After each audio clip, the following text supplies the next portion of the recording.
there any value left anywhere? What is going on? It is tough as a value focused investor, Brian. It is really hard to find anything that is remotely what you might want to call a value these days across the board and across asset classes. I think one thing we have to take a look at, particularly for April, because a lot of this really bull run happened at the beginning of April. You know, the S&P is already up 5% just in 2 weeks. A lot of it has come off of pretty anemic volume.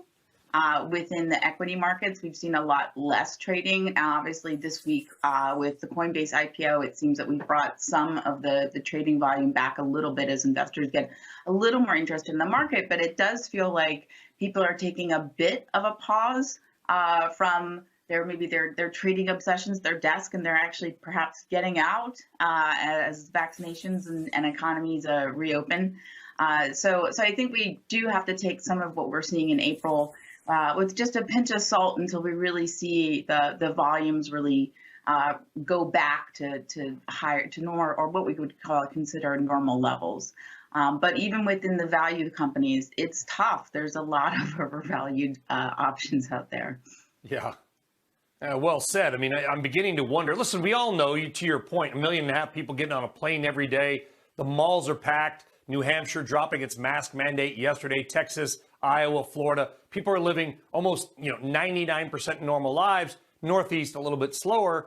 But forget about all that stuff, Erin. The only question that matters, I guess, is how much of that, quote, reopen, which I hate that term because, like I said, a lot of states never really closed. How much of that is already baked in? Is it all baked in? Is it still a little to go? Or is it overcooked? There's certainly some areas within, let's say, the reopening cyclical trade where we're talking about really looking at GDP growth, where it is overbought. You look at a lot of the materials manufacturing kind of types of companies. I mean, their valuations are hitting all new highs. You just can't find value. The banks financials are actually doing pretty well, particularly as interest rates have dropped. Financials are just one area that looks semi-reasonably priced.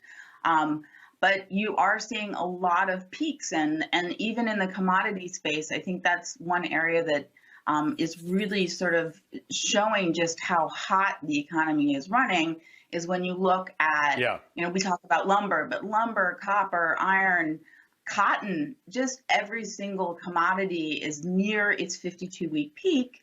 And when you look at the futures, they're all trading almost flat. So even if you go 3 months out, they're not pricing in any declines. So I think we're going to see this type of very high valuations, just going into just all these types of different stocks, value and growth for at least another 3 months.